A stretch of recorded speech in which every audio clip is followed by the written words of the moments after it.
Bien, donc, bonsoir à toutes et à tous ceux et celles qui nous ont rejoints pour cette soirée de débat sur les retraites. Nous allons donc inaugurer ce soir un premier forum pour la NUPES et nous allons tenter d'en faire un chaque mois. J'espère qu'on va y arriver. Et quand je dis nous allons tenter, c'est qui ce nous? Ce nous, c'est un collectif de liaison et d'initiative ouvert. Collectif de liaison initiative, ça veut dire Clio, qu'on a mis en place après un colloque à Paris le 15 octobre dernier, la veille de la marche du 16 octobre, dans le but de travailler à faire notre part du travail pour que la NUPES réussisse. Donc ce collectif rassemble des personnes de divers mouvements politiques, mais parfois aussi des personnes qui ne sont pas dans les mouvements politiques. Et ces mouvements politiques qui sont dans la NUPES ou pas, par exemple GDS, par Maintenant, exemple il y a Génération, double son. par exemple Nouvelle Donne, par exemple Club Jean Jaurès, par exemple Ensemble. Moi, je m'appelle Jean-Claude Mamet, je suis membre d'Ensemble et je vais présenter la soirée. Donc, cette initiative du 15 octobre avait reçu le soutien de plus de 2000 personnes, le soutien au texte d'appel à ce colloque pour la NUPES du 15 octobre. Donc, on peut dire que ce premier forum tombe à pic, dans l'actualité. Pour en parler donc de la question des retraites, nous allons donner la parole successivement à Stéphanie Treillet, économiste, membre du conseil scientifique d'Attaque, à Romain Géanin, qui est avocat en droit du travail, à Jean-Marie Haribé, qui est également économiste et membre du conseil scientifique d'Attaque, et enfin à Gérard Filoche, ancien inspecteur du travail. Alors, pour lancer vos interventions, quelques suggestions de thématiques.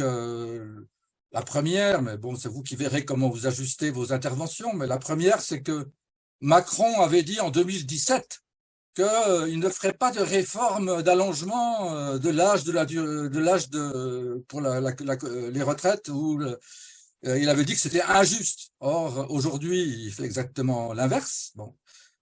Donc là, il y a une première chose sur laquelle il faudrait essayer de trouver une explication.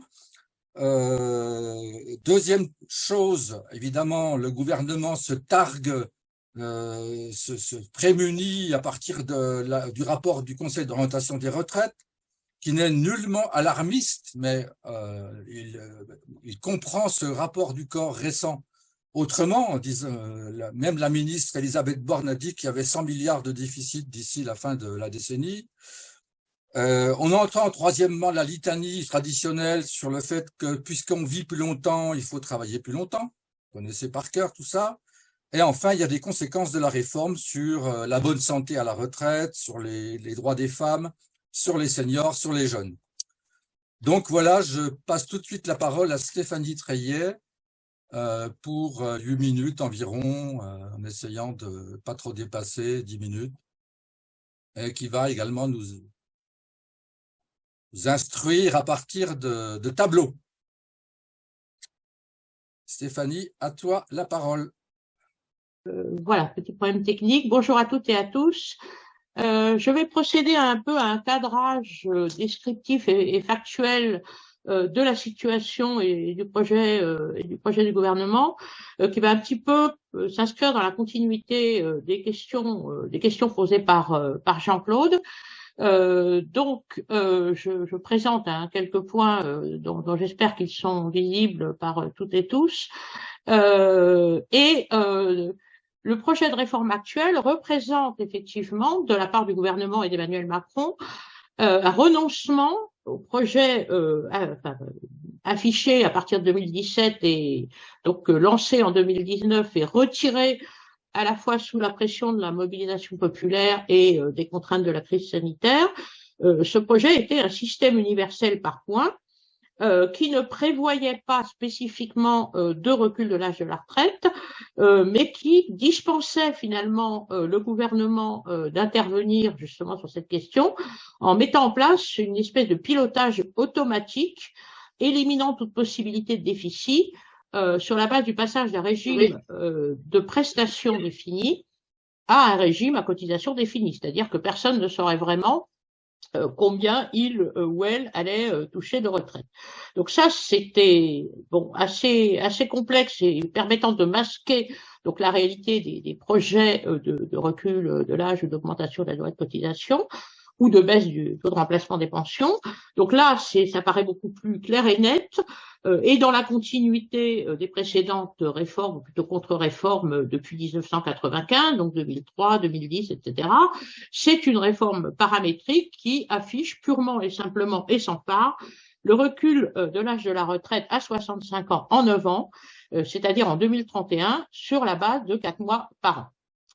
Alors, est-ce que c'est vraiment uniquement dans la continuité des précédentes réformes? C'est l'impression qu'on peut avoir, hein, puisque c'est un recul de l'âge qui revient aussi à un allongement de la durée de cotisation, mais on peut penser aussi que ça représente un tournant très, très dangereux et très inquiétant, un nouvel âge des retraites, avec cette fois un objectif assumé de réduire la part des dépenses de retraite dans le PIB, alors même que la proportion de retraités dans la population augmente.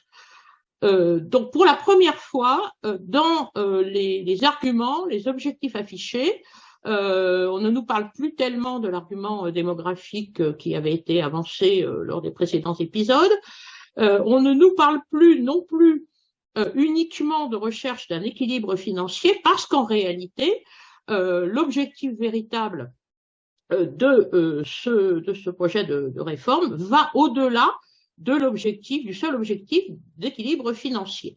Alors, on va avoir des conséquences prévisibles qui pourront être développées davantage par les autres intervenants, une forte dégradation du niveau de vie des retraités dans les années à venir, avec une véritable paupérisation. Du coup, alors on n'a pas véritablement de projet affiché de mise en place d'un système par capitalisation, d'abandon du système par répartition. Officiellement, il s'agirait même de sauver le système par répartition avec beaucoup de guillemets, mais en réalité, on voit bien les modalités d'introduction par la bande de dispositifs d'épargne pour ceux qui en auront les moyens sur la base justement d'une insuffisance du régime général, des pensions du régime général de retraite. Une poursuite aussi de l'aggravation des inégalités hommes-femmes, on pourra y revenir dans les interventions suivantes et dans le débat. Alors si on regarde un peu les prévisions donc du rapport du corps, donc les différentes courbes correspondent à différentes hypothèses du corps sur l'évolution des gains annuels, donc des gains de productivité. Donc en rouge, on a le scénario, je dirais, le plus pessimiste de l'évolution des gains de productivité, c'est-à-dire inférieur à 1% par an. Bon, et ensuite, on a différents scénarios. Donc ce qu'on voit ici, c'est que dans tous les cas de figure, de façon plus ou moins grave, on a une diminution à partir de maintenant, surtout à partir de 2030 en réalité, c'est-à-dire de la mise en œuvre du passage à 65 ans, du niveau de vie moyen des retraités par rapport à celui de l'ensemble de la population. Donc on avait déjà depuis 2012-2016 à peu près l'effet des précédentes réformes, l'amélioration continue depuis 3 décennies du niveau de vie des retraités s'était interrompue. Donc là, on va vraiment vers une véritable paupérisation. Alors, pourquoi? Le corps le dit lui-même, et Jean-Claude l'a souligné, le système n'est pas en danger financièrement. Il n'y a pas de prévision de déficit qui pourrait être inquiétant. Le corps prévoit d'ici 2032, donc selon l'hypothèse de gain de productivité retenue, un déficit qui irait entre moins 0,5% à moins 0,8% du PIB. Et sur le plus long terme, là encore, pas de déficit non plus significatif prévu par le rapport du corps. Et en plus, le corps affirme que ce très léger déficit qu'on aurait ne serait pas dû à une augmentation des dépenses, quasiment pas, un petit peu dans le scénario le plus pessimiste, mais pas du tout dans les autres, et qu'il ne serait dû uniquement qu'à une diminution des ressources, et notamment, dans la première période, une contraction de la masse salariale et notamment un ralentissement de la progression des salaires dans la fonction publique qui sert de base donc, au prélèvement. Et du coup, si on regarde la situation aujourd'hui, on a déjà, excusez-moi, une part des dépenses des retraites dans le PIB en 2021 qui est revenue au niveau de 2010, c'est-à-dire qui a diminué par rapport à ce qu'était par exemple son niveau de 2020. On est passé de 14,7% à 13,8%. Donc on voit là, comme pour le début de paupérisation des retraités, l'effet des réformes précédentes. Et si le système est aujourd'hui proche de l'équilibre, c'est en partie malheureusement l'effet des réformes précédentes. Et du coup, dans les prévisions du corps, on a, là encore sur la base des 5 scénarios, des 5 hypothèses de gain de productivité, différentes proportions, différentes parts des dépenses du système de retraite en pourcentage, là encore, du PIB prévu d'ici 2070. Donc ça va de 14,7%, donc un petit peu inférieur à ce qu'on a aujourd'hui, à 12,1%. Dont on va voir en réalité que ça correspond aux engagements que le gouvernement français prend vis-à-vis de la Commission européenne au moment de l'examen des comptes publics chaque année. Parce qu'en fait, effectivement, s'il n'y a pas de déficit inquiétant, si le système n'est pas en danger, pourquoi? On peut se demander pourquoi cette obstination à vouloir reculer l'âge de la retraite. Alors, on peut penser qu'il y a 4 catégories, enfin, disons 3 catégories de raisons. Une des raisons qu'on ne mentionne pas forcément toujours, c'est la politique de l'emploi. Il ne faut pas oublier que dans la politique de l'emploi menée en France depuis un peu plus d'une vingtaine d'années, qui s'inscrit dans la stratégie européenne de l'emploi, toutes les réformes de la protection sociale, c'est aussi vrai de la réforme d'assurance chômage évidemment, sont mises au service d'une politique néolibérale de l'emploi visant à mettre tout le monde au boulot, coûte que coûte, dans n'importe quelle condition, pour n'importe quel emploi précaire, à temps partiel, etc. Et éventuellement, quitte à être sur le marché du travail, quitte à se retrouver au chômage, comme c'est le cas d'une grande partie des seniors. Donc ça, c'est un premier point, cette idée, cette obstination à vouloir à tout prix augmenter le taux d'activité, quel qu'en soit le coût en termes de précarité, de conditions de travail, etc. Deuxième ensemble de raisons, c'est tout ce qui concerne les objectifs de réduction des dépenses publiques, donc qui ont été mis en avant par le maire notamment, qui s'inscrivent dans le programme de stabilité, le programme gouvernemental de stabilité budgétaire de 2022-2027, qui prévoit une limitation à pas plus de 0,6% par an de l'augmentation des dépenses publiques, avec aussi en arrière-plan le projet d'utiliser d'éventuelles nouvelles recettes pour financer d'autres dépenses de santé, de dépendance, d'éducation, etc. C'est de puiser dans la caisse, finalement, des retraites pour financer d'autres dépenses. Troisième catégorie, donc ça c'est tout ce qui concerne les enjeux de réduction des dépenses publiques. Troisième catégorie de raisons, dans le cadre de ce qu'on appelle le semestre européen, c'est-à-dire l'examen régulier par la Commission européenne des déficits publics de la France. La France dépasse régulièrement les objectifs du pacte de stabilité, de la règle d'or, quelles que soient les appellations successives qu'on peut lui donner. Et étant mauvais élève, le gouvernement français s'engage régulièrement pour donner des gages de bonne conduite néolibérale vis-à-vis de la Commission à des réformes structurelles de ces systèmes de protection sociale, de son système d'assurance chômage, d'assurance maladie, de retraite, etc. Et la France est le pays membre qui réitère chaque année de la façon la plus ferme un objectif d'arriver à moins de 12%, comme on voit dans ce graphique, des dépenses, enfin pas plus de 12%, des dépenses du système de retraite en pourcentage du PIB. Donc tout ça s'inscrit dans la cohérence d'une politique globale où le gouvernement français cherche à apparaître en phase avec les objectifs de cette politique néolibérale. Merci Stéphanie. Donc la parole est maintenant à Romain Géanin sur les conséquences de cette réforme sur les retraités, sur les femmes, sur les droits, sur les seniors, sur les jeunes, etc. Donc essayez de ne pas dépasser 10 minutes, s'il vous plaît. Stéphanie a fait 11 minutes à peu près. Merci à toi, Romain. Oui, merci Jean-Claude. Bonsoir à toutes et à tous. Merci pour l'organisation de ce séminaire, ce webinaire, pardon. Bon, je vais essayer de tenir le timing, mais avant de parler des conséquences, je vais me permettre simplement 3-4 remarques, 3-4 observations sur la réforme et son esprit. D'abord, moi, je voudrais dire que toucher aux retraites, ce n'est pas anodin, c'est jamais anodin. Ce n'est pas anodin parce que ça révèle toujours le rapport d'une société au travail, à l'emploi, au temps d'activité, au temps libre, au droit au repos. Et donc, ça traduit le modèle de société qu'on promeut, que l'on défend et qu'on veut mettre en place.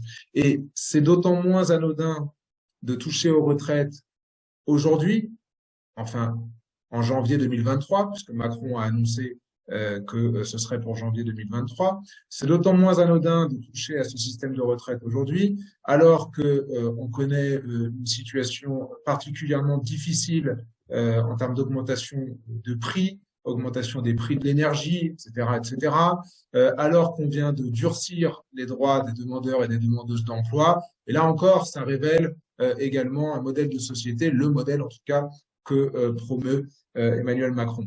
Moi, je voudrais, et ce sera ma deuxième observation, avant de parler des conséquences, déconstruire un peu les idées reçues qui sont celles qui sont avancées par Emmanuel Macron et les libéraux pour justifier cette réforme. Je ne reviens pas sur l'aspect financier puisqu'il a été évoqué. Je rappelle quand même que Nicolas Sarkozy, en 2010, lorsqu'il fait sa réforme, l'a fait pour les mêmes raisons que celles qui sont avancées aujourd'hui. Il nous dit que l'équilibre du système est menacé et il nous dit que sa réforme réglera le problème pour les 30 années à venir.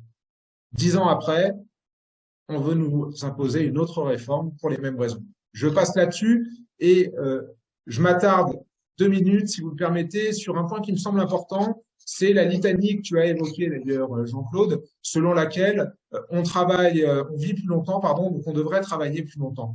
Moi, je crois que c'est important de s'attarder là-dessus parce que c'est l'argument phare de la Macronie et du MEDEF d'ailleurs également. Or, cet argument qui est énoncé comme une réalité et comme quelque chose de tout à fait logique, en réalité, ne l'est pas. C'est un parti pris idéologique d'affirmer cela. Cet argument selon lequel on vit plus longtemps, donc on devrait travailler plus longtemps, il est présenté comme normal, mais il ne l'est pas du tout. Ça n'est qu'un parti pris idéologique, et j'insiste là-dessus, parce que l'augmentation de l'espérance de vie, elle ne doit pas forcément, ou elle n'a pas automatiquement vocation à entraîner une augmentation de la durée de travail et du temps travaillé tout au long de la vie. On peut très bien prendre le parti inverse, c'est ce qu'on fait d'ailleurs en général à gauche, et considérer que l'augmentation de l'espérance de vie, elle peut aller de pair avec une augmentation de la durée de liberté, du temps de repos, du temps de loisir auquel on peut prétendre après avoir travaillé toute sa vie, et qu'elle peut aller de pair également avec un partage du travail, parce que avoir également des retraités, ça permet d'avoir moins d'actifs et de partager aussi le travail entre les actifs restants. Donc cette histoire me semble importante, d'autant plus que cet indicateur de l'espérance de vie, il doit, à mon sens, être relativisé dans la mesure où d'abord l'augmentation de l'espérance de vie, vous savez que c'est quelque chose qui n'est pas sans fin, hein, malheureusement, mais qu'en plus cette augmentation, elle s'est tassée depuis 2010 notamment. En 2010, quand Nicolas Sarkozy fait sa réforme, l'espérance de vie, elle est de 84,7 ans pour les femmes et 78 ans à peu près pour les hommes. En 2021, donc l'année dernière, on est sur environ 85,4 ans pour les femmes et 79,3 ans pour les hommes. Pourquoi est-ce que je m'attarde là-dessus? Eh bien parce que vous voyez qu'on a pris en 10-11 ans à peu près 1 an d'augmentation de l'espérance de vie, mais que on nous propose du coup, on nous impose surtout, en conséquence, une augmentation de l'âge légal de départ à la retraite de 3 ans. On prend 1 an d'espérance de vie on nous impose 3 ans de boulot supplémentaires. Tout cela, évidemment, est totalement incohérent et c'est la raison pour laquelle, là encore, cette litanie doit être absolument relativisée, ce d'autant plus, encore une fois, que cet indicateur de l'espérance de vie, il occulte l'espérance de vie en bonne santé, qui me semble être l'indicateur le plus important, puisque cette espérance de vie en bonne santé, elle tourne autour de 64 ans et demi à peu près pour les hommes et un peu plus de 65 ans pour les femmes. On voit bien que cet indicateur est extrêmement important, surtout au vu de la réforme actuelle, ce d'autant plus que nous avons évidemment encore aujourd'hui de très fortes inégalités face à la mort. On n'est pas égal face à ça. On va tous mourir, mais on ne mourra pas tous au même âge. On a de très fortes inégalités sociales face à la mort et aujourd'hui encore, selon la classe, selon la catégorie socio-professionnelle à laquelle on appartient, on ne meurt pas au même âge en moyenne en tout cas, puisque vous le savez, ce sont des chiffres qui sont sortis depuis quelque temps déjà. Un homme cadre vit par exemple 6 ans de plus en moyenne qu'un ouvrier. Et que chez les plus aisés, c'est encore pire, puisque les hommes les plus aisés vivent en moyenne 13 ans de plus que les hommes les plus pauvres. Donc tout ça, évidemment, est important et vous avez là un certain nombre d'arguments qui peuvent être brandis face à cette espèce de litanie, de phrases toutes faites, présentées comme logiques alors qu'elles ne l'est pas, selon laquelle on vit plus longtemps, donc on devrait travailler plus longtemps. J'en viens maintenant, puisque je vois que le temps passe, aux conséquences de la réforme. Les conséquences de la réforme, bon, bah d'abord, on va travailler davantage et les études qui ont été réalisées, notamment par le corps, montrent que on bénéficiera en moyenne d'un peu moins de temps de retraite. On aura à peu près 1 an et demi au moins de retraite en moins. Les conséquences de la réforme, elles sont particulièrement violentes en réalité quand on regarde bien les choses. Pourquoi? Parce que cette réforme, premièrement, elle condamne des dizaines de milliers de Français à mourir avant d'avoir droit à une retraite. Et je pèse mes mots quand je dis ça. Le terme, il peut paraître violent, mais pourquoi est-ce que je dis ça? Eh bien, parce que vous avez des indicateurs que tout le monde connaît ici, des indicateurs notamment de l'INSEE, qui nous montrent qu'à 62 ans, vous avez déjà un quart des 5% des hommes les plus pauvres qui sont déjà morts. C'est 13% pour les femmes, 25% pour les hommes les plus pauvres. Eh bien, à 65 ans, évidemment, c'est encore pire. À 65 ans, c'est environ un tiers des hommes les plus pauvres qui seront déjà morts. Et donc, c'est pour ça que je pèse mes mots quand je dis que cette réforme, elle condamne des dizaines de milliers de Français à mourir avant d'avoir le droit à une retraite. Et évidemment, ces Français, ce sont les plus pauvres, ce sont les plus précaires. Cette réforme, et c'est le deuxième point, elle condamne également des centaines de milliers de Français à ne pas avoir de retraite en bonne santé. Pourquoi? Parce que l'espérance de vie en bonne santé, je le disais tout à l'heure, elle est d'un peu plus de 65 ans pour les femmes et de 64 ans et demi pour les hommes. Vous voyez bien que si l'âge légal de départ à la retraite passe à 65 ans, on va partir, en moyenne en tout cas, à un âge auquel on ne sera plus totalement en bonne santé, à un âge auquel on rencontrera déjà des difficultés de santé plus ou moins importantes, plus ou moins graves, et en tout cas des contraintes plus ou moins invalidantes, qui évidemment ne nous permettront pas de bénéficier ou de profiter de la retraite comme on aurait pu le faire avant. Et là encore, ça en dit long, à mes yeux, du modèle de société qu'on veut nous imposer. Troisième point sur les conséquences de cette réforme, pour s'attarder notamment sur la situation des salariés dits seniors, des salariés qui auront plus de 55, plus de 60 ans. Parce que repousser l'âge légal de départ à la retraite, c'est dans les faits généraliser ou institutionnaliser le sas de précarité qui existe déjà entre l'emploi et la retraite pour les salariés seniors. Pourquoi? Eh bien parce que on sait très bien que le taux d'emploi des seniors est plus faible que pour le reste de la population active.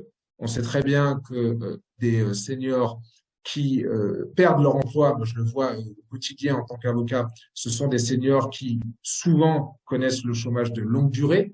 Pôle emploi nous indique d'ailleurs dans une étude qui date de début 2022, je crois, que ces seniors restent 2 fois plus longtemps au chômage que le reste de la population active. Et donc, on sait très bien que très souvent, les salariés seniors qui perdent leur emploi ne le retrouveront pas.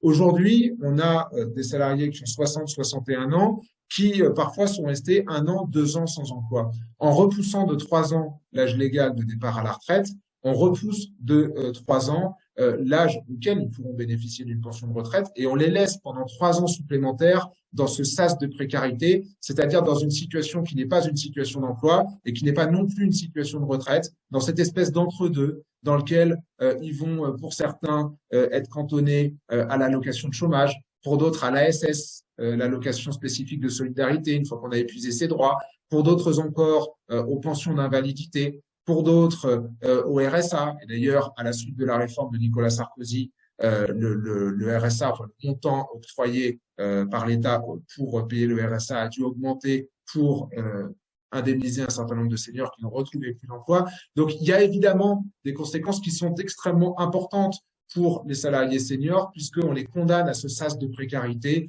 pour 2 voire 3 années supplémentaires. Et ce seront parmi les premières victimes, finalement, en réalité, de cette réforme.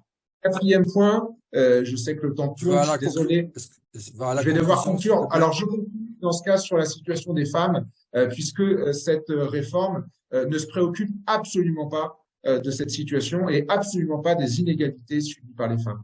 On sait toutes et tous que, en situation d'emploi, les femmes subissent une inégalité salariale vis-à-vis des hommes, à peu près 22% d'écart de salaire. Eh bien, c'est encore pire à la retraite, puisqu'on a à peu près 40% d'écart entre les pensions perçues par les hommes et les pensions perçues par les femmes. Eh bien, cette réforme ne se préoccupe absolument pas de ça, ne va absolument pas changer cette situation et va même sans doute l'aggraver, puisqu'en reculant l'âge légal de départ à la retraite, en reculant peut-être éventuellement, y compris la durée de cotisation, eh bien, on aggrave cette inégalité dans la mesure où ce sont les personnes qui auront eu des interruptions de carrière, des périodes de congé parental, notamment, ou du temps partiel d'ailleurs, qui en subiront les conséquences. J'arrête là parce que je suis désolé, je suis un peu trop long, Jean-Claude, mais je rajouterai peut-être quelques éléments par la suite.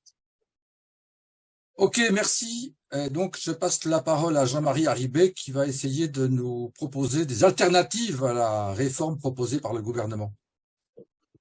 Bonsoir à tout le monde. Bravo pour avoir organisé cette réunion par visio. Bon, alors, mon intervention va s'inscrire tout à fait dans la lignée de ce qu'a dit Stéphanie, de ce qu'a dit Romain. Alors, je trouve le moyen, voilà. Donc, 2 idées, hein, deux petites parties, le cadre de la réflexion et puis quelle rupture pour briser le cercle des défaites sur les retraites qu'on a subies successivement. Alors, le cas de réflexion, je remets le graphique qu'a montré déjà Stéphanie pour en tirer des conséquences. Donc, on a compris que plus la croissance économique est forte, plus il y a de chances, entre guillemets, pour que la proportion des pensions par rapport au PIB soit faible et inversement, plus cette croissance est faible, plus la part des pensions peut augmenter. Alors, quels sont les enseignements qu'on peut tirer de ce graphique qui est l'un des plus célèbres du Conseil d'orientation des retraites? D'abord, je pense que les experts ont intégré l'idée que la croissance économique forte a disparu sans doute à jamais. Et je pense que le gouvernement aussi a pigé cela. Et il en tire la conclusion qu'il faut donc baisser la part des pensions dans un PIB qui progressera désormais beaucoup plus lentement, au prétexte, et ça c'est nouveau dans l'arsenal des arguments qui sont présentés, au prétexte que des besoins nouveaux abondent et doivent être satisfaits. Et Stéphanie y a fait déjà allusion tout à l'heure. Mais il y a un deuxième enseignement pour le mouvement social. C'est que l'intégration de la transition écologique dans la question sociale impose de ne plus invoquer une augmentation forte de la productivité du travail pour financer la protection sociale. Alors que nous-mêmes, il y a 30 ans, au moment des premières batailles, on invoquait l'augmentation de la productivité qui permettait de financer tous les besoins, mais ce n'est plus le cas. Donc, il faut qu'on intègre aussi ça dans notre manière de poser le problème devant la société. Et si la croissance économique forte ne reviendra plus, alors ça rend encore plus crucial qu'autrefois de faire bouger la répartition de la valeur ajoutée. Donc, vous voyez un graphique assez célèbre qui montre que par rapport à l'époque pré-néolibérale, on a la part salariale a considérablement baissé de plusieurs points de pourcentage de la valeur ajoutée et depuis les premiers tournants de la rigueur, c'est resté à un niveau à peu près stable, mais à un niveau historiquement bas. Il y a des hypothèses du corps qui sont rarement mises en lumière et je voudrais en dire deux mots avant de passer aux alternatives. D'abord, le corps dit explicitement dans son dernier rapport que le partage de la valeur ajoutée entre travail et capital ne bougera plus pendant le prochain demi-siècle, donc jusqu'en 2070. De même que la durée du travail restera inchangée jusqu'à cette période-là de 2070. Le taux d'emploi des femmes restera inférieur de 8 points à celui des hommes. Donc, c'est fixation à un niveau actuel pour l'éternité quasiment, enfin, en tout cas pour le demi-siècle à venir, de la situation économique et sociale actuelle. Et le taux de chômage, le corps, la prévision la plus réaliste que fait le corps, pour lui, c'est 7% de taux de chômage en 2032. Mais il a été obligé d'intégrer le pronostic du gouvernement d'un taux de chômage à 5%, et puis en 2027 et au-delà, le corps est revenu à cette hausse, à ce taux de chômage en hausse de 7%. Pourquoi cette hausse? Si les réformes structurelles que vante le gouvernement étaient vraiment efficaces. Est-ce que le gouvernement n'y croirait pas lui-même? Eh bien, le programme de stabilité dont a parlé Stéphanie tout à l'heure, eh bien, est très explicite à ce sujet. Les dépenses publiques doivent pas augmenter de plus de 0,6% par an. Or, s'il n'y a pas de réforme des retraites, la croissance spontanée de la masse des pensions sur la base de la législation actuelle augmenterait de 1,8% en moyenne. Et donc, ça nous donne un déficit d'une douzaine de milliards d'euros au début de la décennie 2030. Et comme par hasard, il faut économiser d'autant sur les impôts qui sont demandés aux entreprises. Alors, il y a eu la baisse du taux d'imposition sur les sociétés, de l'impôt sur les bénéfices des sociétés, il y a eu la suppression de l'ISF et maintenant il faut diminuer les impôts de production, notamment la cotisation sur la valeur ajoutée payée par les entreprises. Donc il faut économiser à peu près ce montant sur les retraites pour pouvoir financer ces largesses aux entreprises. Alors, par rapport à tout ça, quelle rupture on peut envisager? Bon, il y a d'abord des ruptures immédiates autour de la pénibilité. Est-ce que le gouvernement réintroduira les 4 critères de pénibilité que M. Macron avait supprimés pendant son premier quinquennat? Le patronat déjà monte au plafond pour s'y opposer. Qu'adviendra-t-il des carrières longues ou des carrières commencées tôt? La loi de 2003 comportait des conditions strictes qui ont suivi la hausse de la durée de cotisation et le recul de l'âge de la retraite progressif. Et donc, est-ce que la réforme Macron, la nouvelle manière, va poursuivre ce glissement s'il recule de 3 ans l'âge de la retraite? Bon, il y a la question de la décote. La décote qui a été introduite par la réforme Fillon à tous les salariés. Balladur l'avait fait pour les salariés du privé en 1993, mais la décote, il faut comprendre que c'est une double peine, parce que les pensions sont déjà calculées en fonction de la durée de cotisation rapportée à la durée exigée. Et donc, si un salarié ne peut pas atteindre la durée exigée, il a en plus l'amputation de sa pension normale, entre guillemets, mais en plus, il doit se voir infliger une décote de 5% par année manquante. Il y a une réforme aussi sur laquelle il va falloir discuter, parce que traditionnellement, les syndicats et tout le monde social demandaient à ce que les salaires portés au compte, c'est-à-dire qui servent au calcul futur des pensions, et les pensions déjà liquidées soient indexées sur les salaires et non pas sur les prix comme elle avait introduite les premières réformes. Mais aujourd'hui que l'inflation est passée à un seuil bien supérieur à l'augmentation des salaires et sans doute aussi de la productivité, est-ce qu'il ne faut pas revoir la question de manière à intégrer la hausse des salaires et la hausse des prix en même temps? La question des inégalités, Stéphanie et Romain en ont déjà parlé, notamment sur les femmes, donc je n'insiste pas, je ne ferai que répéter ce qu'ils ont dit. J'insiste simplement sur la bataille pour l'emploi qui va se jouer là-dessus. On a un chômage officiel de 7,4% de la population active, si on considère les demandeurs d'emploi en catégorie A, c'est un peu plus de 3 millions, mais on en a presque le double si on ajoute toutes les catégories B et C à celle de la catégorie A. Comment peut-on imaginer de faire travailler davantage de temps, donc 3 ans de plus, les salariés, alors qu'on a donc près de 6 millions de chômeurs encore? C'est le même problème pour la réforme de l'assurance chômage, qui, vous le savez, a introduit le taux de 9% de chômage, qui est un taux faramineux pour désigner le moment où on passe d'une situation favorable à une situation défavorable. Je crains le jour où on va nous annoncer que le plein emploi se mesure à 9% de taux de chômage. Donc là, cette réforme-là est scélérate en quelque sorte. On nous dit toujours qu'il faut augmenter le taux d'emploi des seniors. Mais comme l'a déjà souligné Romain, ça veut dire que le sas de précarité qui se situe entre l'arrêt du travail effectif et puis le moment de partir à la retraite, eh bien ce sas-là va perdurer. Et donc, quel va être l'emploi global si on maintient au travail ceux qui ont déjà un emploi, alors que plus de la moitié des plus de 60 ans sont déjà hors emploi? Et puis, obliger les travailleurs à travailler 3 ans de plus, est-ce que ça crée un emploi supplémentaire dans l'économie? Cette croyance-là est proprement hallucinante, tellement elle est dépourvue de toute logique. À plus ou moins long terme, je pense que la RTT, la réduction du temps de travail, reste une bataille incontournable. Et ici, bien sûr, envisagée sur l'ensemble de la vie. Comme l'a dit Romain, l'espérance de vie ne progresse plus que très peu. Et je pense que la réduction du temps de travail, c'est le cœur même du sujet des retraites.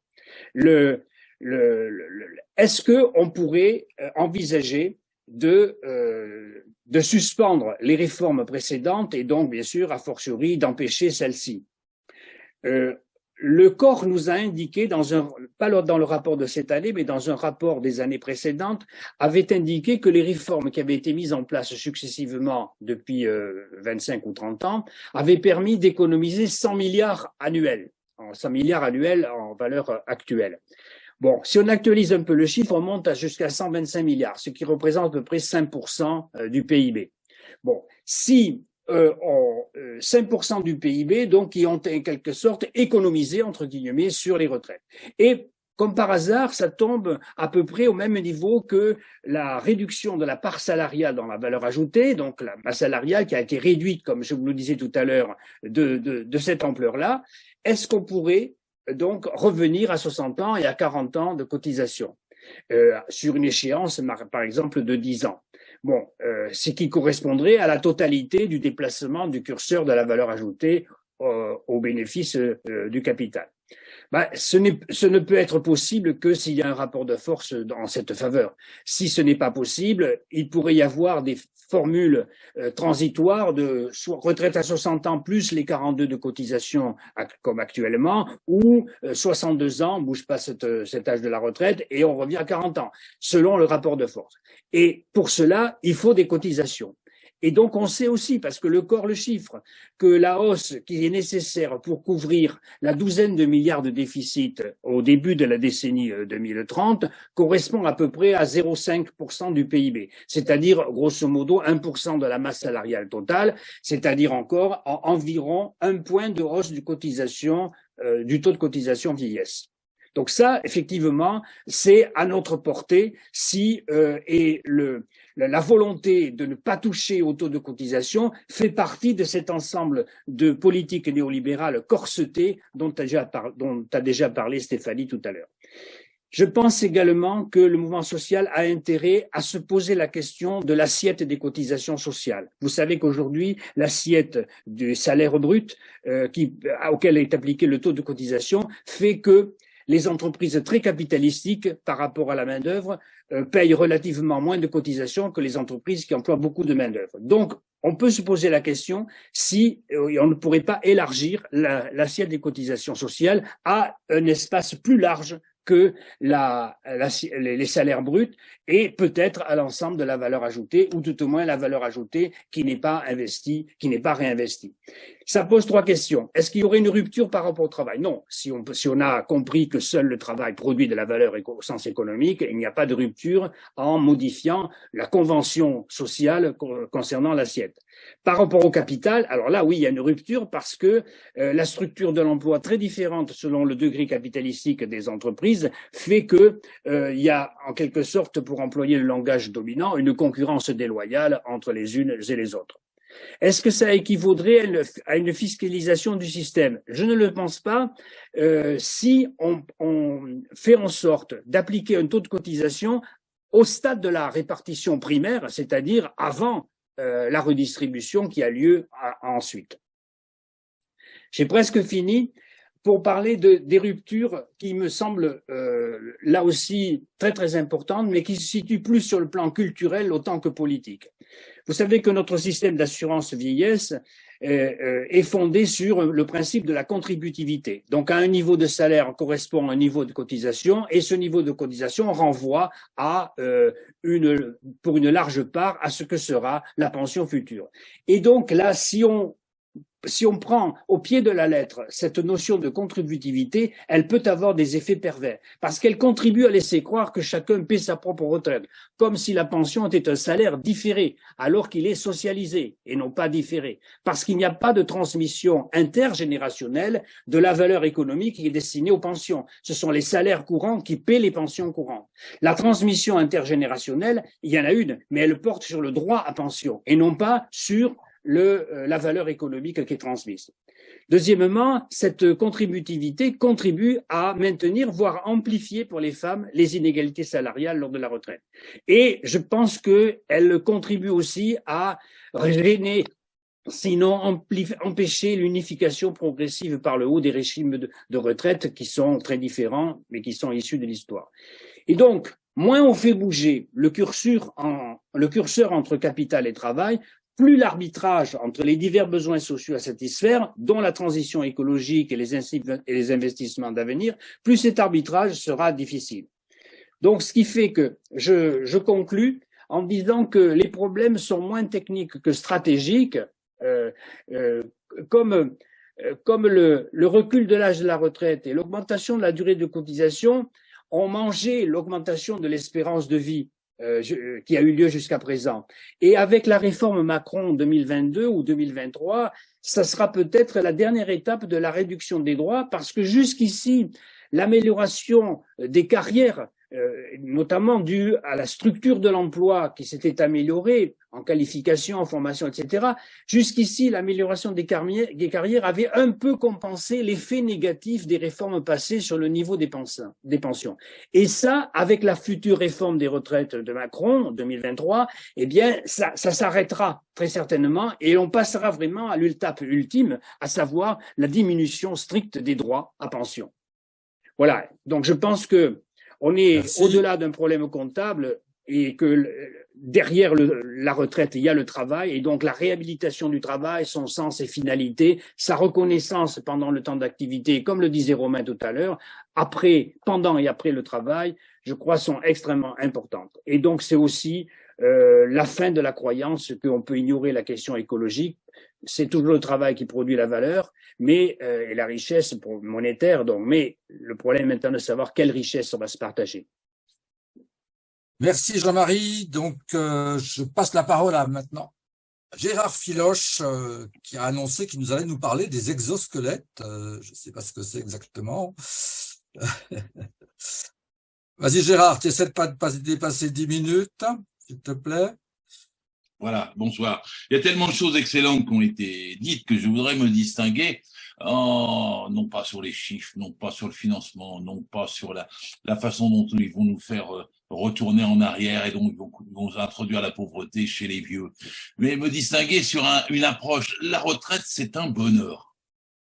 c'est un droit humain, avoir une période avant de disparaître, où on peut, ayant travaillé longtemps, profiter d'une période longue où on peut agir, se promener, faire de l'art, voyager, s'occuper de hobbies, s'occuper de sa famille. Les plus belles années de la retraite sont entre 60 et 65 ans, quand on est en bon état, quand on accède et qu'on peut encore se déplacer, faire beaucoup de choses, créer, inventer, innover, être bénévole. C'est entre 60 et 65 ans les plus belles années de la retraite. Et si on travaille, ça devient plus dur, parce que la biologie du corps humain n'a pas changé. L'espérance de vie s'allonge. Mais tout le monde sait qu'à partir de 55 ans, à peu près dans tous les métiers, c'est beaucoup plus pénible. C'est plus pénible dans un bureau aussi, c'est plus pénible avec des tâches répétitives, c'est plus pénible avec une hiérarchie sur le dos, avec des objectifs à atteindre, c'est plus pénible. Et le corps lui-même a du mal à faire face à partir de 55 ans. C'est une âge plutôt charnière. Si on développait largement la société, c'est plutôt là qu'on mettrait l'âge de la retraite. Le progrès, c'est l'idée de baisser l'âge de la retraite, c'est pas de l'augmenter. La France est beaucoup plus riche qu'en 1945, elle est beaucoup plus riche qu'en 1982, quand la retraite a été mise à 60 ans. C'est le moment où on devrait, au contraire, penser à baisser l'âge de la retraite pour qu'on en profite davantage. Et cette notion-là, il faut la défendre, parce que j'ai été stupéfié par François Patria, qui est quand même président de la Côte d'Or, et qui est un proche de Macron, hein, c'est un ancien socialiste, complètement retourné à droite, et qui, hier, dans un interview sur une grande chaîne de télé, explique que les déménageurs, les nettoyeurs, les gens du bâtiment, en fait, ne souffrent plus comme avant au travail. Que le travail, maintenant, est devenu parfaitement allégé, que ça n'a plus rien à voir avec les années qu'il connaissait dans le temps. Je ne sais pas s'il a travaillé sur un chantier une seule fois dans sa vie, mais en tout cas, là, les ménageurs et les nettoyeurs et les gens du bâtiment ont des exosquelettes. Ils ont plus d'efforts à faire. Mais c'est quand même pas n'importe qui dit ça. C'est l'idée de faire passer que, parce que l'allongement de l'espérance de vie, dans les années 55-65, c'est plus facile. On travaille mieux, on souffre moins. Ce qui est évidemment inexact, puisque l'espérance de vie en bonne santé est toujours de 63 à 64 ans, comme l'a fort bien dit Romain, parce que en vérité, 2 salariés sur 3 se trouvent virés à partir de 55, et c'est aussi pour des raisons de maladie, d'inaptitude, d'usure, qu'ils ne peuvent pas continuer. Et je prends toujours l'exemple des égoutiers, quand même, qui est une petite profession, mais qui néanmoins a une espérance de vie à 58 ans, et qui avait une retraite avant à 50 ans, elle a été aménagée pour les porter à 55 ans, et maintenant on va les porter, parce qu'il est aussi question de faire disparaître les régimes spéciaux, on va les porter à 60 et 65 ans. Alors là, l'expression, les gens me disent, oh, mais c'est les régimes spéciaux. Ah bon, c'est un privilège? Pour les écoutiers, c'était un privilège de partir à 55 ans, quand l'espérance de vie moyenne était à 58. Faut abandonner l'expression régimes spéciaux. C'est comme les charges sociales, ça n'existe pas. Ce qui existe, ce sont des conventions collectives qui sont adaptées à chaque métier, qui ont été négociées en fonction de la souffrance au travail, qui ont été négociées en fonction de la pénibilité, qui ont été négociées en fonction de l'éloignement des domiciles, de la famille, de toutes les gênes dues au métier. Ce ne sont pas des régimes spéciaux, ce sont des régimes normaux qui compensent une nuisance, qui compensent une souffrance. Et l'idée d'enlever les conventions collectives en les appelant, les caricaturant en régimes spéciaux est odieuse. C'est comme l'idée de ne pas comprendre pourquoi le travail est pénible. Alors, Macron, il ne s'était pas gêné. Il avait dit qu'il fallait enlever le mot pénibilité parce qu'il n'aimait pas que ça soit lié au travail. Au début de la pandémie, il avait même murmuré que ça pourrait résoudre le problème du stock de vieux. C'est une certaine idée de l'humanité. Hein. C'était une certaine idée des droits des gens dans la dernière phase de leur vie. Réduire le stock de vieux, mentir sur la difficulté, la dureté, la pénibilité, jusqu'à la supprimer. Et sur la pénibilité, tout le monde s'ennuie. Vous avez remarqué dans les médias, quand on parle pénibilité, c'est un mot, ça. Bon, ouais, enfin, on va tenir compte de la pénibilité. Et du coup, les journalistes ne fouillent jamais Parce qu'il y a eu 10 critères au début. Hein. Les 10 critères, quand on y réfléchit dessus, il y en avait 4 qui étaient, alors que je dise bien, dans les 6 critères qu'il y a, travailler en milieu hyperbare. Mais vous savez que c'est 1 millier de personnes. Températures extrêmes, mais ils refusent de légiférer sur ce qu'elles sont. Parce que là, on va travailler à des 45 degrés dans des cuisines. J'ai vu dans un fond du restaurant à 50 degrés. Je vais vous dire que le cœur, il lâche plus vite quand on vit ça. Mais encore faudrait-il à quel moment on arrête les températures extrêmes. Parce qu'on devrait interdire, comme en Allemagne, ça l'est pratiquement, au-delà de 35 degrés. De la même façon, en France, c'est 14 degrés pour le froid, mais en vérité, ça devrait être en dessous, au-dessus, bien entendu. Et ça devrait être fixé, pas laissé au hasard. Le bruit. Après les TMS, les troubles musculo-squelettiques, la 3e maladie importante, c'est le bruit. C'est-à-dire les gens finissent sourds. Après, ce sont les rythmes de travail. Le travail de nuit, il y a 2 millions de travailleurs, hommes et femmes, en plus qui travaillent de nuit depuis 20 ans par rapport à ce que c'était même dans les années 80 et 90. C'est le travail de nuit. 15 ans de travail de nuit, c'est 10 ans de travail de nuit, c'est 15 ans de vie dépensée. Et tous ces critères-là, c'est-à-dire le travail en 3-8, le travail en 4-8, le travail en équipe alternante, puis le travail répétitif. Tout ça use les corps. Mais ce sont des millions de gens dont on parle. Et ce sont qui se trouvent justement dans la catégorie des 25% qui meurent avant 62 ans et des 30% qui vont mourir avant 65 ans. Parce que ce sont la partie la plus usée, ceux dont on parle comme les métiers en première ligne. Et les critères de pénibilité, c'est impossible de les atteindre. Il faut qu'ils soient durables, identifiables et irréversibles. Il faut postuler pour avoir 100 points qui vous aident à partir plus tôt si vous avez un travail pénible.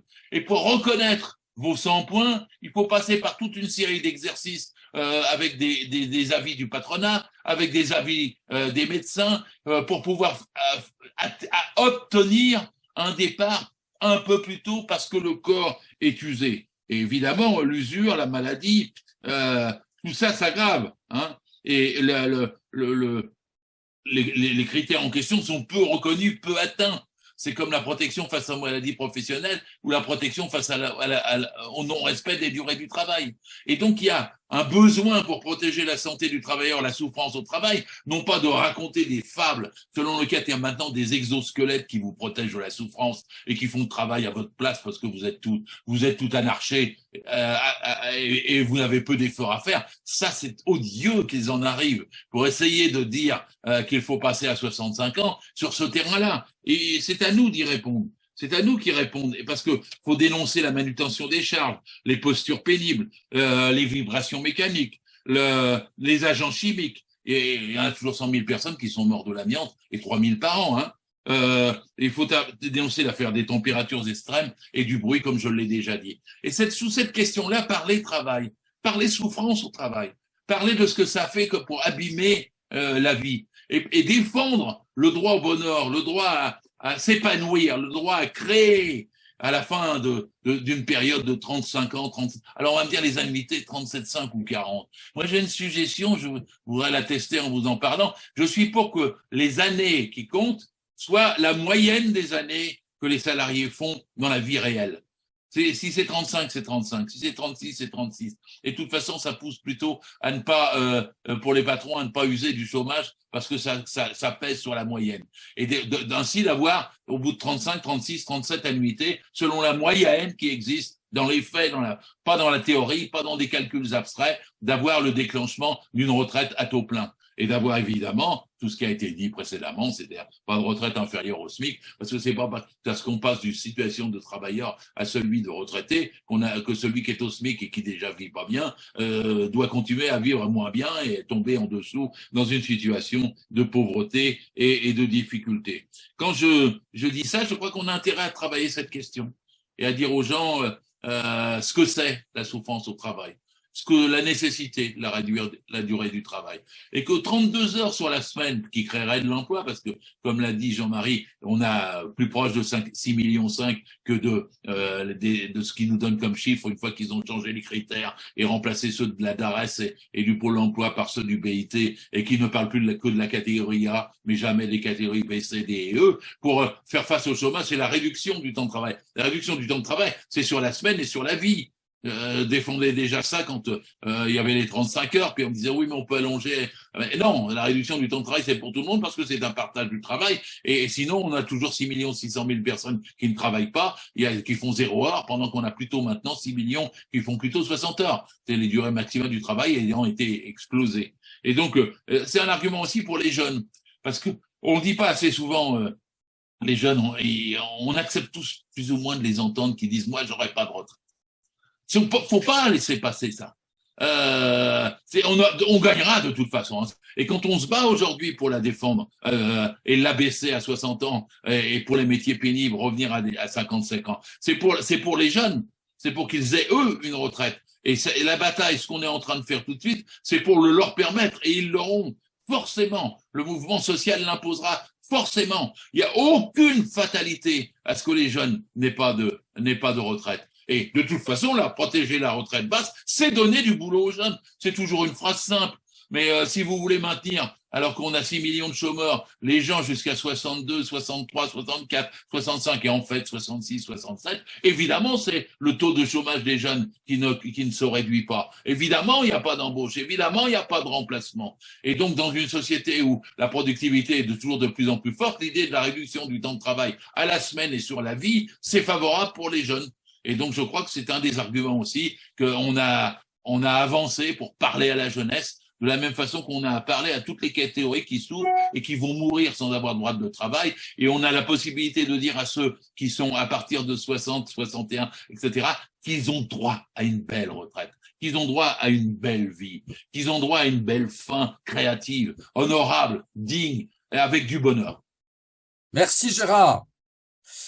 Alors, ce que je vous propose maintenant, c'est qu'il y a une série de questions qui sont apparues dans la conversation sur Facebook. Je vais vous les poser. Il y en a 6. Hein. J'en vois 6 à peu près qui, en résumé, en synthétisant ces questions. Je vais vous les poser. Quelqu'un parmi vous répondra à la question, vous choisirez. Et puis ensuite, ça faudra qu'on aille assez vite quand même. Et ensuite, je vous redonnerai à tous la parole pour 2-3 minutes, mais pas plus, pour essayer d'avoir un mot de conclusion avant de terminer. On avait dit 1h30. Voilà. Donc, la première chose que c'est pas celle qui est apparue la première dans l'ordre des demandes d'éclaircissement, mais c'est celle que j'ai envie de la poser tout de suite parce qu'elle porte sur le projet. Il y a quelqu'un qui dit est-ce qu'on a le droit d'utiliser, le gouvernement dit qu'il faut dépenser moins pour les retraites pour faire autre chose dans la santé ou sur d'autres questions. Et est-ce qu'on a le droit de faire ça? C'est une question qui qui dit est-ce qu'on a le droit de prendre de l'argent qui viendrait d'une économie sur les retraites pour faire autre chose que les retraites? Et c'est vrai que c'est un argument qu'on a entendu dans la bouche du gouvernement pour justifier son projet, qui est un argument surprenant qu'on n'avait jamais entendu jusqu'à maintenant, qui laisse entendre qu'il y a une espèce de verticalisme des questions sociales où le gouvernement pourra puiser dans une caisse, dans une autre, etc., etc. Donc, je sais pas qui c'est qui peut répondre assez rapidement à cette question. Il y a Gérard qui lève le doigt. Je voulais le traiter aussi, mais il y a 3 budgets en France. Il y a le budget de la protection sociale, il y a le budget des collectivités territoriales, et il y a le budget de l'État. Celui qui génère le plus de dettes, 78,5% de la dette présumée, c'est le budget de l'État. Celui qui génère le moins de dettes, c'est le budget de la protection sociale, de la sécurité sociale et des retraites. Et donc, en vérité, quand on dit on peut utiliser le budget des protections sociales, de la Sécu et des retraites, et on va le servir à autre chose, d'abord, on rend la séparation de ces budgets. Les cotisations retraite, elles sont préaffectées à la retraite. Elles ne peuvent pas être utilisées comme l'impôt. L'impôt, lui, il n'est pas préaffecté. Donc, il va dans les caisses de l'État et chaque année, il décide d'affecter tant pour un sous-marin nucléaire ou bien tant pour la guerre en Ukraine au détriment du reste des affaires sociales dont l'État doit être chargé. Et donc, en vérité, la séparation des budgets est tout à fait décisive. C'est la force dans notre pays d'avoir une caisse de protection sociale qui est distincte et dans lequel on ne peut pas puiser, dans lequel on ne devrait pas puiser, et elle ne devrait pas être gérée par la loi de financement de la sécurité sociale, par Bercy et avec un 49.3, elle devrait être gérée par des élections à nouveau renouvelées, comme ça existait au début de la sécurité sociale et des retraites, pour toutes les caisses, et ce sont ces élections qui devraient donner les gérants des caisses, de façon à ce que la séparation soit encore plus nette, et que l'État ne puisse pas utiliser nos cotisations sociales pour faire la guerre. Merci. Est-ce que tu voulais parler là-dessus? Oui, je voudrais ajouter un mot aussi. Jean-Marie. Oui, alors Gérard a raison en rappelant cette règle de la séparation de ces trois caisses, mais le gouvernement n'est pas si con. Et il ne va pas puiser dans les cotisations vieillesse de quoi financer autre chose. Simplement, comme son objectif est de diminuer les dépenses publiques et sociales globales, il tirera argument qu'il y a moins de dépenses effectuées au niveau des pensions pour s'autoriser à effectuer des dépenses qu'il juge nécessaires dans d'autres domaines. Donc, il est pas si bête, il va pas rompre, il va simplement profiter de la situation qu'il aura réussi à diminuer le volume des pensions pour pouvoir envisager des investissements ailleurs. Donc, c'est à la fois astucieux et cynique, effectivement. Merci. Tu as raison, Jean-Marie. Mais attendez, non, Gérard, c'est bon, tu as répondu, c'est bon. C'est à Stéphanie maintenant. Oui, minute, alors, je serais pas aussi optimiste que Jean-Claude, parce que je pense qu'on n'est pas à l'abri d'une tendance, et c'est un peu dans la continuité de ce qu'expliquait Gérard, c'est-à-dire que dans le principe des fondements de la protection sociale en France, on a effectivement la gestion par les salariés, on a l'indépendance par rapport au budget de l'État et la cotisation qui n'est pas un impôt, mais il ne faut pas oublier quand même que dans toutes les réformes qu'on a eues depuis 30 ou 40 ans, on a eu toute une série d'introductions d'éléments de budgétisation. On a cité la loi de financement de la sécurité sociale, il y a eu la CSG aussi pour l'assurance maladie. Donc, il y a eu toute une série d'éléments qui introduisent une dose à la fois de budgétisation et de fiscalisation dans la gestion et dans le financement de la protection sociale. Donc, je pense qu'on n'est pas à l'abri de quelque chose comme ça. Sur le plan juridique, je ne sais pas, je suis pas juriste, je ne sais pas comment ça pourrait s'arranger, mais à mon avis, ils vont trouver. Voilà, je pense qu'il faut quand même garder à l'esprit ce danger. Merci. Moi, j'ai rien dit, hein. Tu m'as dit que j'étais optimiste. Moi, j'ai pas fait de. Non, c'est Jean-Marie qui était optimiste. Jean-Marie, d'accord. Alors, je suis pas optimiste. Deuxième question. Il y a une personne qui attire l'attention. Enfin, il y a plusieurs questions, mais c'est la même, en fait, qui attire l'attention sur les robots. D'abord, il y a une personne qui est peut-être dans une situation de santé difficile qui dit que l'introduction de la robotisation n'améliore pas, qu'elle engendre également une pénibilité dans le travail, contrairement à ce qu'on pourrait penser. Ça dépend peut-être quel robot, mais elle indique, c'est un témoignage qui dit ça. Et il y a une autre question sur les robots qui dit, là c'est une question qui est liée au financement, pourquoi ne pas, c'est quelque chose qu'on entend souvent dans le débat public sur les questions sociales, pourquoi ne pas taxer les robots? Bon, je ne sais pas qui peut répondre à ça. Jean-Marie, je sais qu'il a déjà écrit là-dessus beaucoup. Vas-y, Jean-Marie et Stéphanie également. Aussi. Rapidement, hein. Il ne faut pas confondre une assiette qui permet de calculer un prélèvement, un impôt, une cotisation, et la source du prélèvement. L'assiette peut être multiforme. Je peux décider, s'il y a des robots mis en place pour X milliards, je peux décider d'appliquer un taux de cotisation calculé sur ces X et milliards. Mais ce ne seront pas les robots qui paieront. Ça sera le travail qui aura été effectué sur ces robots qui aura toujours engendré la richesse qu'on va pouvoir prélever pour partie. Donc, ce n'est pas parce que les robots se multiplient qu'il y a une multiplication de la richesse monétaire créée.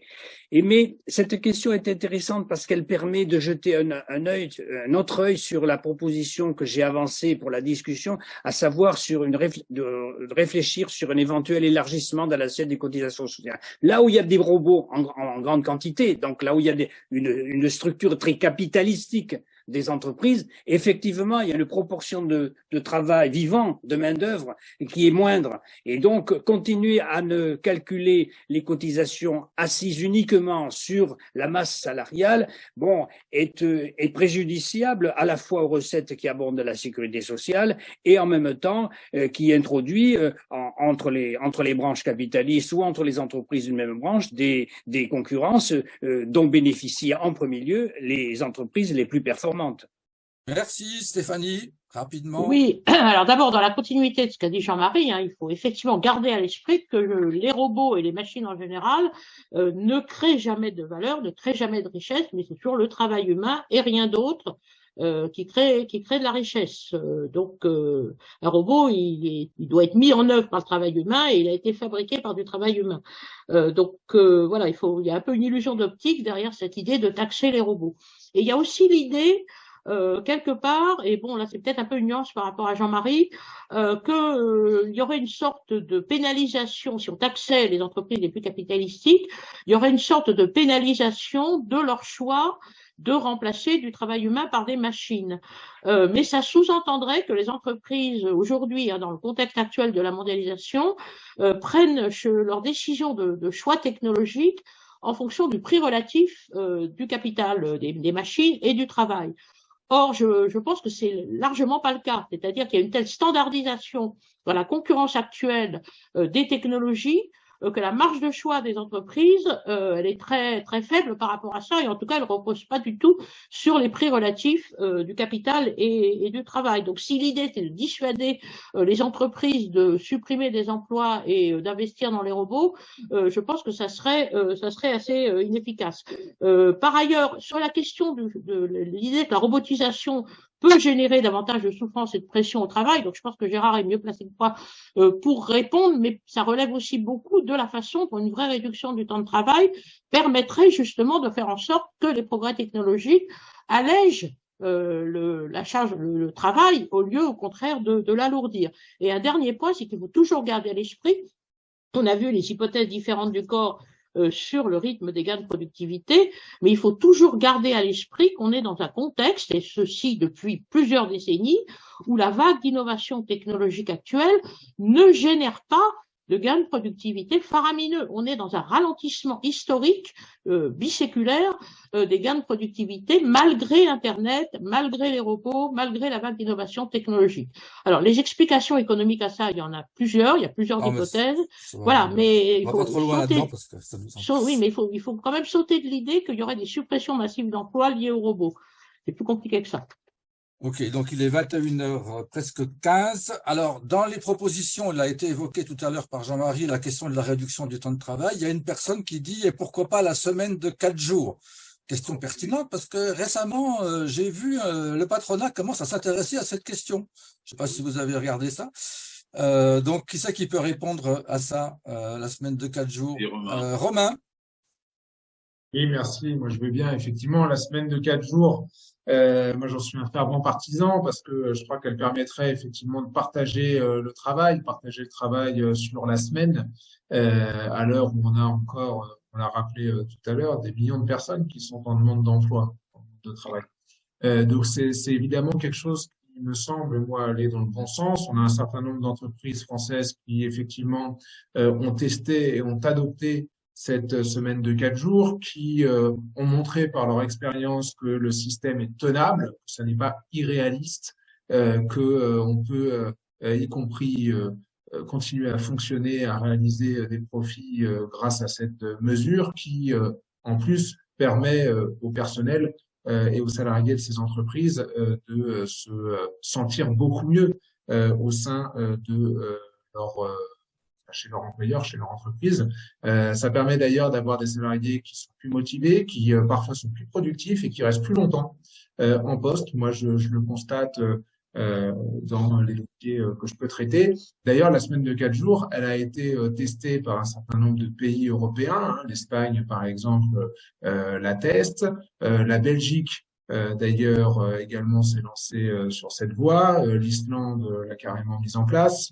D'autres également ont lancé des initiatives et des tests, en tout cas, pour l'adopter, pour voir, pour jauger, disons. Donc moi je pense que ça va dans le sens de l'histoire et que ce débat peu à peu il va s'imposer finalement. Ok. Stéphanie, très rapidement. Hein. Oui, alors il faut faire attention quand même. Bon, l'idée de la semaine de 4 jours s'inscrit dans l'idée d'une réduction massive de la durée du travail, mais l'enseignement des lois Aubry doit nous conduire à faire attention à ce qu'il n'y ait pas des formes de flexibilité des horaires, de flexibilité de la durée du travail ou de baisse proportionnelle de salaire ou d'absence d'obligation d'embauche correspondante qui fassent que finalement, et c'est ce qu'on voit d'ailleurs à l'hôpital, hein, les salariés, les travailleurs fassent la même quantité de travail en 4 jours et qu'il n'y ait pas d'embauche compensatrice, ou alors qu'ils voient leur salaire baisser en proportion, que ce soit une forme de temps partiel déguisé. Donc je ne sais pas quelles sont les modalités de mise en place de cette semaine de 4 jours dans les différents pays d'Europe qui ont été évoqués. Ça m'intéresserait effectivement de savoir, j'ai pas eu le temps de regarder, mais en tout cas, si par contre une partie du patronat est favorable à ça, il faut vraiment se méfier, parce que je pense quand même que l'idée c'est de faire en 4 jours sans embauche supplémentaire la même quantité de boulot. Je voudrais ajouter un point aussi, s'il est possible. Bon, je souscris à ce que viennent de dire mes amis là, mais je suis favorable à la réduction du temps de travail, à la journée, à la semaine, à l'année. Bon, mais le problème, c'est qu'on est en face d'une offensive majeure sur la durée du travail sur l'ensemble de la vie. On a 3 ans de plus à travailler qui nous est infligé. Et donc, faut pas se perdre dans toutes les batailles. On va pas gagner à la fois aujourd'hui sur les 4 jours et puis ne pas empêcher les 3 ans de plus. Donc là, je pense que si dans l'absolu, vous avez raison, dans la bataille qui va s'ouvrir, je pense qu'il faut mettre l'accent sur les 3 ans de plus qui nous sont infligés. On va pas faire comprendre à la population l'enjeu des 3 ans de plus si on le mélange avec la semaine de 4 jours. Je crois que là, il faut être, il y a une réflexion stratégique à avoir. Ok, merci. Donc, autre question. Non, on passe. Non, il faut qu'on accélère un petit peu. Il y a une personne qui pose la question des carrières incomplètes. Alors, c'est pas plus précisé que ça, mais derrière cette question, je sens un peu l'idée que il peut y avoir également dans le projet gouvernemental, c'est 65 ans, mais si on allonge la durée de cotisation, ou alors peut-être qu'il y a aussi l'idée qu'il faudrait des droits qui permettent de garantir une retraite digne, une bonne retraite, y compris quand on n'a pas de carrière complète totale, en particulier pour les femmes qui ont des carrières hachées. Donc je ne sais pas si quelqu'un veut réagir à ça. Non, je vois personne. En complément, il y a aussi une dernière question. Il y a quelqu'un qui dit il faut pas oublier que les retraités sont des gens qui sont quand même actifs. Par exemple, qui s'occupent d'associations, la moitié des maires sont des retraités. Et derrière cette idée-là, il y a peut-être qu'il y a l'idée que on veut nous faire travailler à 65 ans parce que c'est quand on est vraiment au travail qu'on est actif, hein, au sens propre du terme, et que quand on travaille plus dans la carrière professionnelle, eh bien, on serait devenu des inutiles au monde, des inactifs, etc. Donc, je pense que c'est quelque chose qui mériterait peut-être des commentaires, je sais pas. C'est un peu ce qu'a dit Gérard tout à l'heure, je crois, au tout début de son intervention. Bon, à vous de voir si vous voulez compléter là-dessus, intervenir. Bon, je veux bien dire un mot. Bon, il faut quand même qu'on dise un mot aussi sur la question précédente. Personne n'a levé la main parmi nous pour répondre. C'est difficile de répondre sur ce qui va devenir des carrières incomplètes parce que justement, c'est un peu le silence radio de la part du gouvernement cette question. On entend plein de choses plus ou moins contradictoires. Donc là, une réponse précise là pourrait intervenir là, je pense début janvier, en tout cas j'espère. Pour l'instant, c'est le flou. Et donc la réponse à vous apporter, monsieur ou madame, elle ne peut être que floue. Alors, est-ce que les retraités sont actifs? Au sens où la personne l'a dit, bien sûr, ils sont actifs. Le problème, c'est que là, on est en train de parler de répartition de la richesse monétaire qui est engendrée par ce qui est appelé activité. Bon, c'est-à-dire que ce soir, nous sommes 4 autour de la table, 5 même, avec Jean-Claude qui anime l'opération de ce soir. Bon, mais nous ne créons pas en ce moment de la valeur monétaire. Donc, c'est pas parce que nous sommes sans doute, au moins, à part Romain et Stéphanie, nous sommes retraités, Gérard et moi en tout cas. Bon, nous ne créons pas de valeur ce soir. Donc, et bien que nous soyons actifs. Donc, ce dont nous parlons, c'est la répartition de la richesse monétaire qui est engendrée. Et bon, et l'utilité sociale de l'activité des retraités, elle est indéniable et elle est même fondamentale pour le maintien, la structuration et la reproduction de la société en tant que telle. Bon, ça c'est évident, mais c'est une chose à distinguer de la répartition de la valeur monétaire qui est ajoutée chaque année dans le flux de travail productif qui est effectué. Merci. Donc, ce que je vous propose, c'est on a épuisé un petit peu les questions posées dans la conversation de Facebook. C'est de vous donner à chacun 2-3 minutes de conclusion. Alors, moi, j'avais aussi peut-être quelques questions complémentaires qui ont été évoquées. Par exemple, Jean-Marie a évoqué la différence entre le salaire différé et socialisé. Peut-être que ça mériterait un éclaircissement un peu plus grand. Tu viens de parler de la valeur économique, peut-être aussi que ça mériterait des richesses, valeurs, etc. Tu as écrit un bouquin là-dessus. Troisièmement, il est beaucoup mis en avant dans les réformes gouvernementales. Il faut absolument augmenter le taux d'emploi entre 60 et 65 ans. On est à la queue de l'Europe là-dessus. Mais c'est quoi le taux d'emploi? Est-ce que c'est un progrès en soi?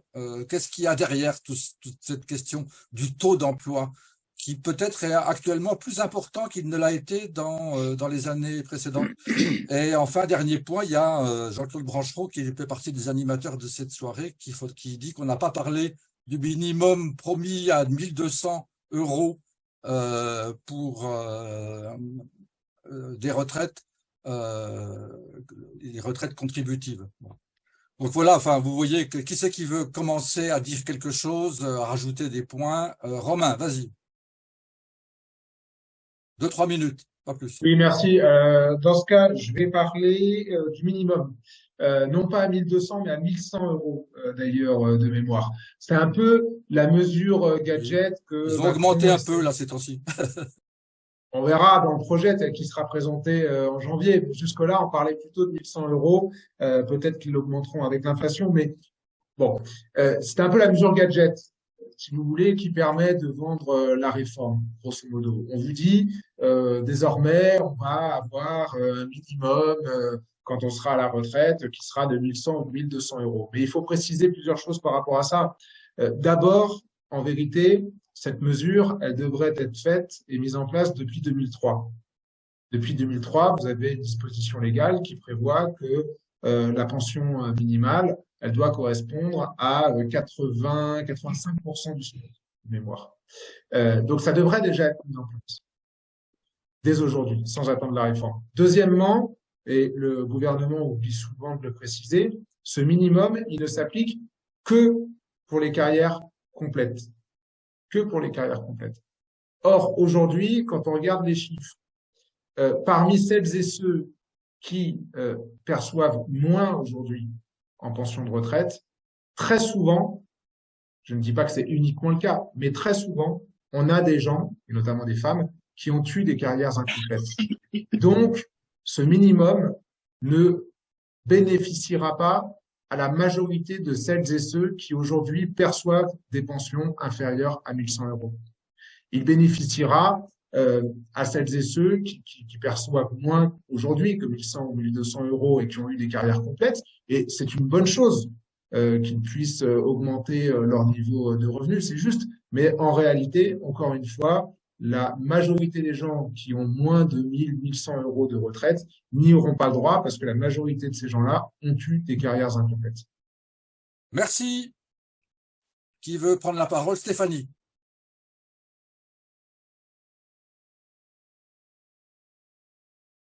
Mets ton micro. Ton micro.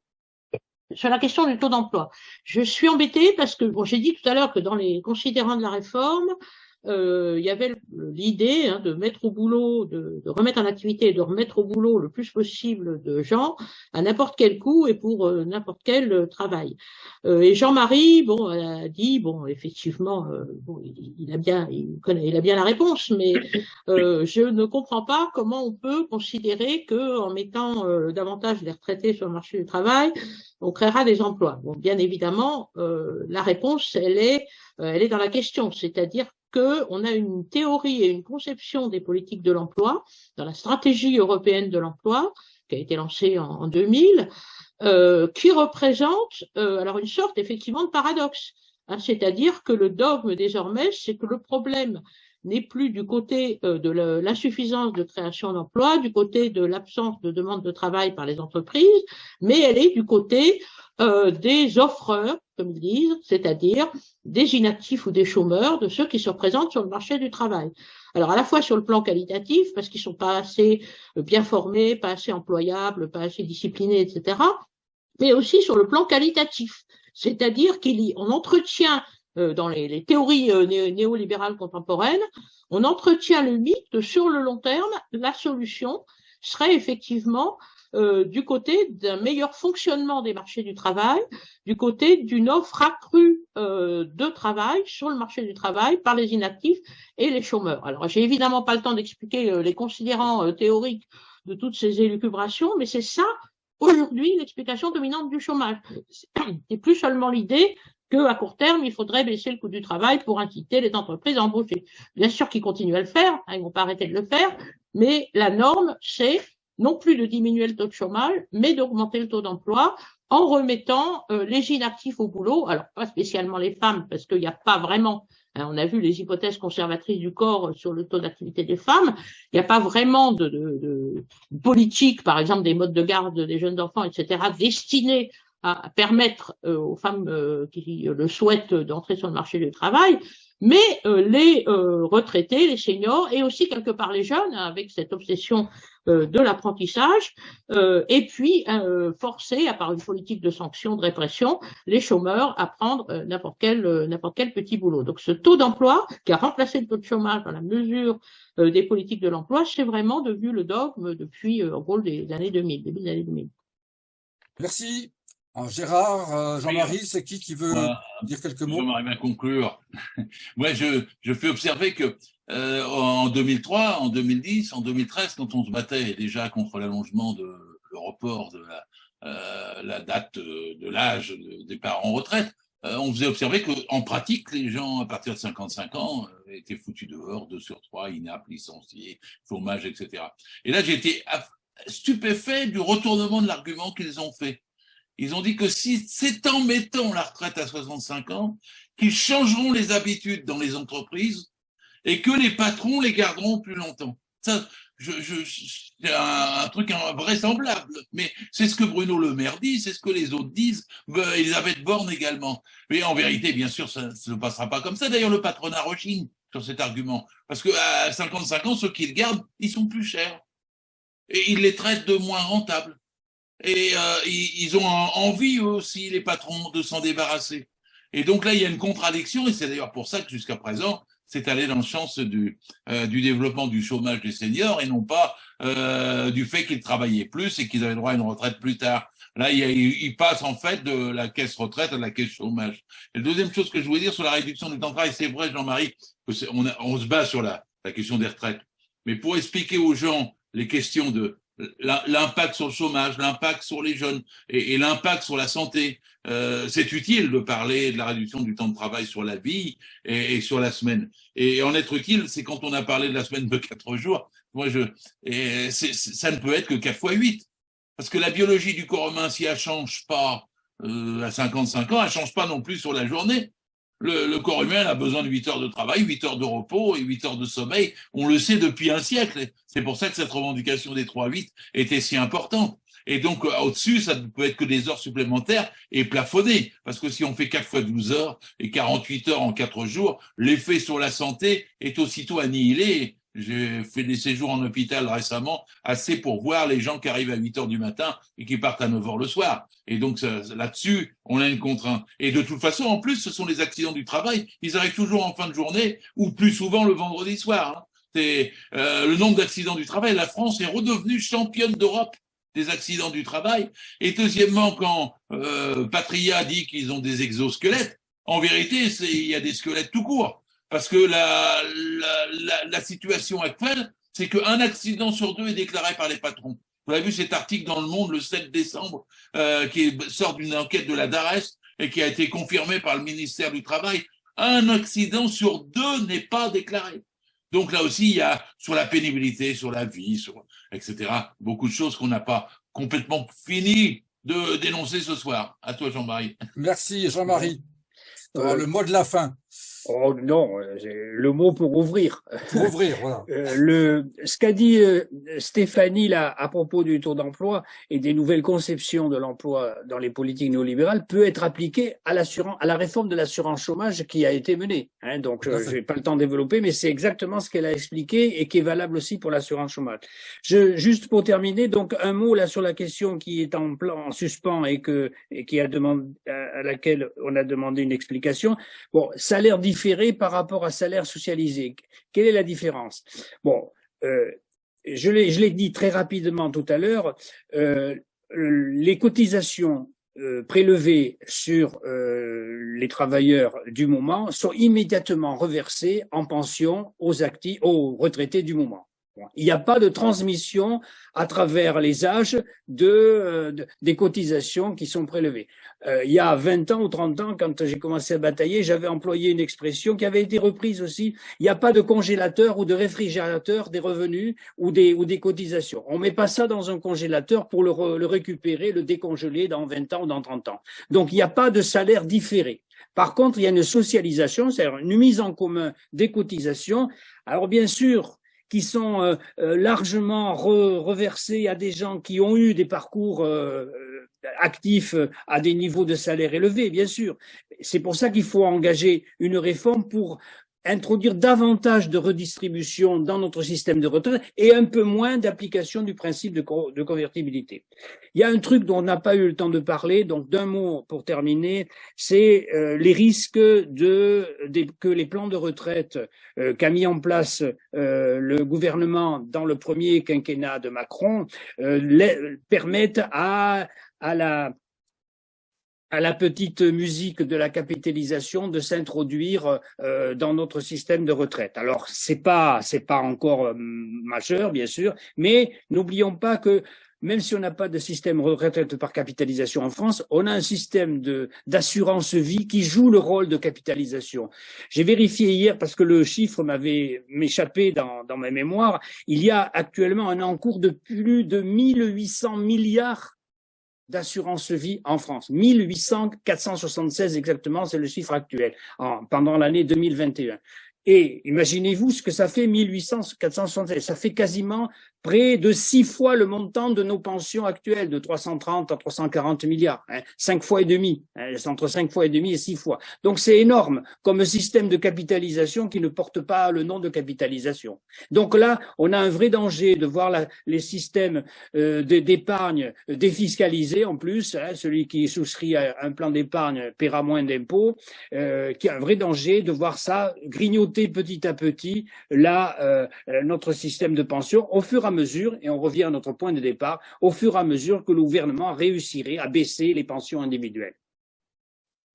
Merci à tous les quatre aux intervenants d'avoir voulu alimenter cette discussion. Merci aux personnes qui se sont connectées.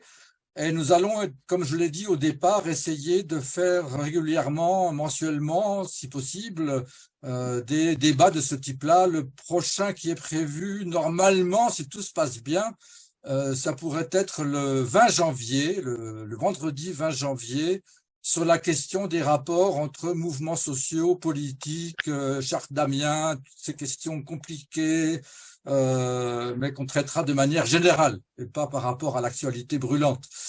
Et il y a d'autres débats qui sont prévus sur la question du travail, par exemple, hein, qui est une question très très forte, sur la question de l'écologie, sur les institutions de la République, 5e République, etc. Bon, tout ça, on a de quoi faire d'ici l'été prochain.